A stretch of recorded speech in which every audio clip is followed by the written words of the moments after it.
I absolutely love hearing what NFL insiders are talking about A.J. Barner and having to say about one of the many secret weapons, or maybe not so secret given that we're defending Super Bowl champions. But you know what I'm saying. Christian Pedersen back with another episode of Seahawks Digest, the show that is just done with the offseason. Not that I don't like talking Seahawks. Obviously, I work on a Seahawks podcast. But every single day, I come on here talking about more good news, more headlines from NFL insiders, more things positive happening, and yet we don't get to see this product for a little bit longer. It's like, dog, give me football.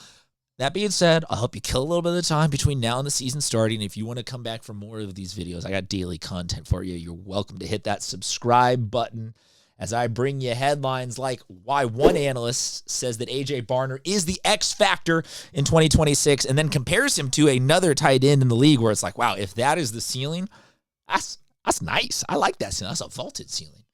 We set up a castle inside of that ceiling, a grand hall, if you will. See, as a stay-at-home dad to a toddler and somebody that doesn't have football back, I'm losing my sanity. Apologies. It's a free YouTube show. You get what you get. But as part of it being free is we got to say thank you to today's sponsor, and that's Prize Picks. They are America's #1 sports pick app and the best way to get in on the action. They want to have you new users out there if you're signing up right now. They want to hook you guys up with a deal for being Digest listeners. Use that code DIGEST when you're signing up, and they'll give you $50 when you play your first $5 on your lineups. Code DIGEST, Prize Picks, America's #1 sports pick app. All right, let's talk about that article. Like I said, A.J. Barner, we've already done one video on him this offseason. He reacted to the Myles Garrett trade with, I think, all the right words and attitude when he said, hey, look, great player, deference, all that, but we're going to run at him, and I'm going to be the guy blocking it. I'm going to throw chip blocks, and we're going to get physical. And so, obviously, this dude is ready to rise to the occasion of having the spotlight on him. That being said, with a new offensive coordinator coming in, there's always going to be questions about what a offense looks like, who's going to be where. All that being said, the link has been now made, according to one NFL insider, about George Kittle possibly being the comp.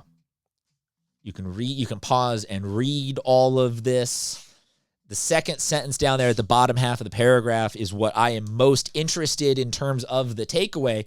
Quote, talking about, I think the cards are stacking up to prove that you'll get that opportunity with Brian Fleury calling the plays. So Fleury, the new OC, has spent time in San Francisco, has been part of George Kittle's success, and I can compliment players on other teams without being a bad Seahawks fan and say Kittle's a fantastic tight end and somebody that I think we would, like, if I said to you, do you want to add prime George Kittle to this offense? You'd all be like, yeah, let's add that. Well, maybe we don't need to add it. Maybe we can just achieve it, apparently, with the players that we have. The numbers last year for Barner were fantastic. For those of you that maybe don't follow them super duper closely, didn't have on your fantasy team or whatever, weren't using your Prize Picks lineups on them. This is 56 catches, 6 TDs, 500 plus yards, but it's that second group down there, the barnyard, short yardage, tush pushy vibes, 9 out of 10 rushing attempts, successful to get that first down.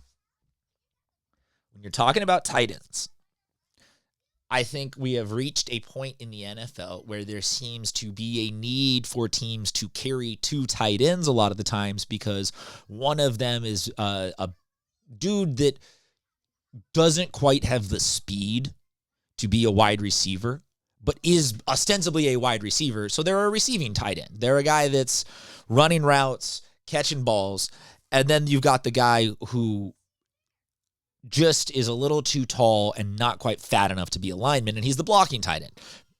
Kittle does both incredibly well. And to say then that you've got an OC coming in who is ready to, draw upon his personal knowledge of, oh, this is how I used somebody with that skill set to become an all-pro, to become a Pro Bowler, to be a top at his position in the NFL type player. That is a fantastic merger to merge that with the skill that A.J. Barner has. And that's where you come up with people writing about him potentially being, as I said at the start, the X factor this year. Just everything, the quote here for the rest of that, just everything thrown in front of him. You know what he's capable of making those plays. He's going to be asked to do a ton in the run game. Fleury is going to want to run the ball. But I also think his tight end background, he could possibly raise A.J. Barner to the next level. Barner going to be there in a lot of the big situations. I'm assuming you all trust him. I guess drop a comment if you're out there with any sort of anti-AJ Barner position that you want to get off your chest. But what do you think also then is the ceiling? Running back situation, even if Sharps comes back healthy week 1, I don't think he's going to get a full workload. So either George Lonnie or Jadarian Price is going to need to step up for the first couple of weeks. If not, then grow into a position in that full running back rotation by the middle to end of the season. And a lot of that success from those guys is going to be because of the offensive line, and having AJ Barner as an extension of that offensive line could mean something where it's like, oh, we're thinking that Price is having this great season, but it's because the power run on the strong side is being executed super well, because AJ Barner is now really he's blocks maxing. Maybe I'm skewing too young with that reference, but trying things out. But yeah, it's all loss of words level good to be like, well, maybe he's going to go for 600 to 1,000 yards and all these TDs. Well, maybe he's just going to be responsible for all these rushing yards and TDs, and we won't even need to throw him the ball as much. Well, maybe he's going to be this. It's like this is what I said at the start. It's like, I want to see this product, man. There's always going to be questions about Fleury's offense until we actually see some snaps. And so I don't want to get too deep into the hypothetical weeds just because we haven't, year 1 to year 2, we will have less hypothetical questions and can more look at the sample size of all right, here's who he is as a play caller for the Seahawks. But before we start year 1, it's just unlimited potential as to what we're going to even see in terms of scheme and style. So I gotta just vision good. Don't know what that's specifically going to be, but it's going to be good.